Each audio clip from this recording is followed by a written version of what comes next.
টাকার চাকরি করতাম, বা আমার বাবার একটা বাইক ছিল, বাইকটা হচ্ছে 18 বাইক, ডায়ান। এত ঝাংড়ি বাইক আমি জন্মেও দেখি নাই।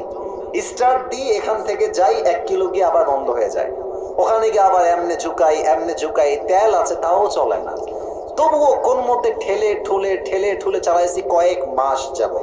আচ্ছা, একটা পর্যায়ে গিয়ে এমন একটা অবস্থা হলো আমার পকেটের, যে তেল যে ভরবো বাইকে ওই টাকা আমার পকেটে নাই। তা আব্বাকে বললাম, আব্বা मैं माफी भी मांगता हूँ, दुआ भी मांगता हूँ, আমার দ্বারা এই বাইক আর চলবে না, তোমার বাইক তুমিই রাখো।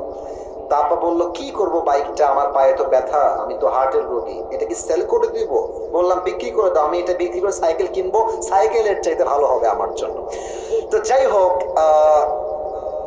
বাইকটা বিক্রি করব ভাব, মানে এটা এইভাবে কখনো আমি আগে কোনো মাহফিলে বলি নাই, এতটা ব্যাখ্যা দিয়ে বলি নাই, আজকে বলছি বাইকটা বিক্রি করে দিব অভাবের জন্য।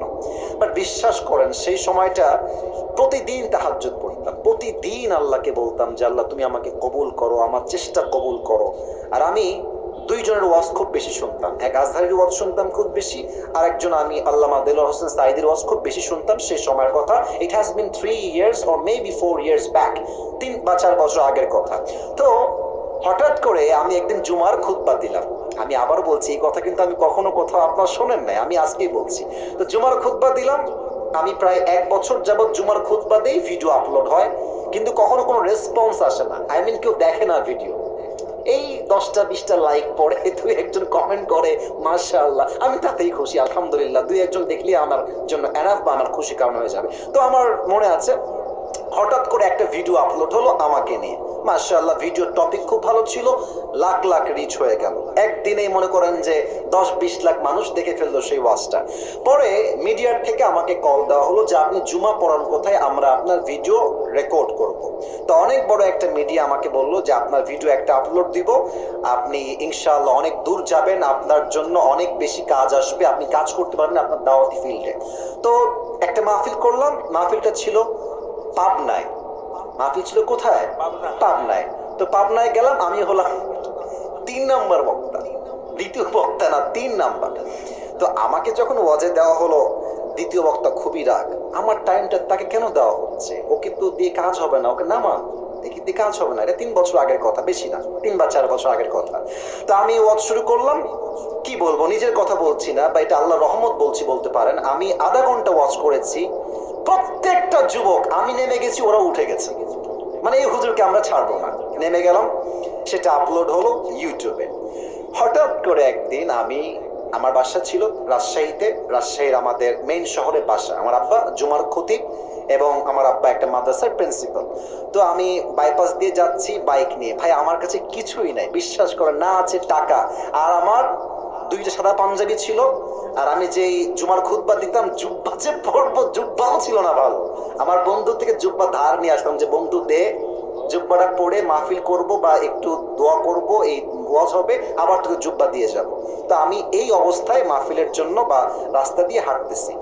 তো হঠাৎ করে আমার কাছে একটা কল আসলো, বললো আপনি কি আবরারুল হক আসিফ বলছেন? এটা অনেক আগের কথা, আমার ক্যারিয়ার কিন্তু শুরু হয় না। বললাম জি ভাইয়া, আমি আবরারুল হক আসিফ বলছি, আপনি কে? তো বললো যে আমি অমুক জেলার থেকে বলছি, আপনার একটা মাহফিলের ডেট লাগবে। শুনে কলিজায় এত শান্তি লাগলো যে আলহামদুলিল্লাহ, আল্লাহ হয়তো আমার রাস্তা খুলতেছে, এই তো রাস্তা আমার খুলে যাচ্ছে। তা আমি একটু ভাব নিলাম, আমার কিন্তু ডেট মেট কিছুই নাই। বললাম ও আচ্ছা, ডেট নিবেন কবে, আমাকে তো দেখতে হবে ভাই। তো বলছে যে ভাই ডেটটা আমরা 2 মাস পরে নিব, যদি আপনি ডেট দেন তাহলে আমরা। ও তো ভাবছে মাশাআল্লাহ, মিলিয়ন ভিউ, এ তো অনেক বড় বক্তা হবে রে ভাই। তো আমি একটু ভাবতাম, আমি বললাম ঠিক আছে, আমি ডায়েরি দেখে আপনাকে বলছি। আমার ডায়েরিতে কোনো ডেটই নাই। তো যাই হোক, পরে সে বললো যে ভাই ডেট কি আছে, ডেট কি হবে? আমি নিজেই, আমার তো ডেট লাগবে রে ভাই। আমি কল দিয়ে বললাম ভাই হ্যাঁ অমুক তারিখের ডেট হতে পারে, আপনি কি ডেটটা নিবেন? তো বলছে অবশ্যই নিব। তো বলছে যে ভাই আপনার হাদিয়া কত? আমি তো জীবনে হাদিয়াই নিই না, হাদিয়া কত বলবো। এখন বলছি যে ভাইয়া হাদিয়া আসলে বলা যাবে না, আপনি বলেন যে আপনি আমাকে কত দিবেন। তো আমার বেতন কিন্তু ভাই মাত্র 3,000 টাকা। এবং 3,000 টাকা এত কম আমার জন্য, বাইকের তেল ভরতে আমার 3,000 টাকা শেষ হয়ে যায়, খাবো কি আর পরবো কি? তো আমার ভাই বলছে যে আপনি একটু বললে আমার জন্য খুব ভালো হয়। তো আমি বললাম যে আপনাদের গত বছরে কে আসছিল? বলছে আমাকে একজন বক্তা আসলো। কয় টাকা দিয়েছেন? বলছে 20,000 টাকা দিয়েছি। মনে বলছি 20,000 টাকা, আর ওকে বলছি ভাই এটা কোনো টাকা হইলো? আচ্ছা যাই হোক, অনেক কথাবার্তা বলে সে বললো ঠিক আছে, আপনাকে আমরা 25,000 টাকা দিব, গাড়ি ভাড়া সবকিছু মিলিয়ে, খাওয়া দাওয়া মিলিয়ে, থাকা সহ 25,000 টাকা আমি আপনাকে দিব।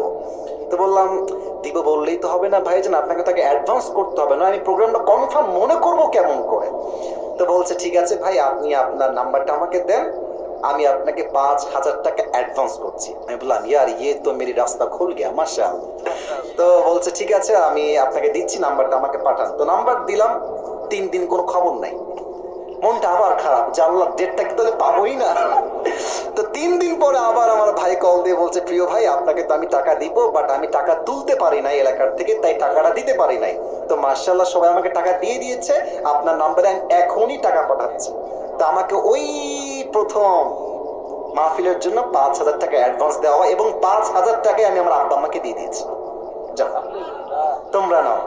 বিশ্বাস করেন, ওই যে আমার জার্নি শুরু হলো।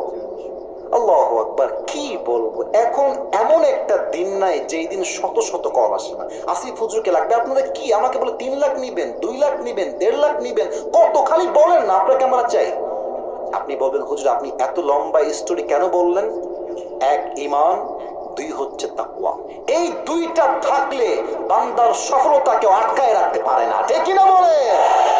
ওয়ারযুকুহু মিন হাইসু লা ইয়াহতাসিব, তোমার রিজিক আমি এমন জায়গার থেকে দিব তুমি কখনো কল্পনাই করতে পারবে না। আল্লাহু আকবার।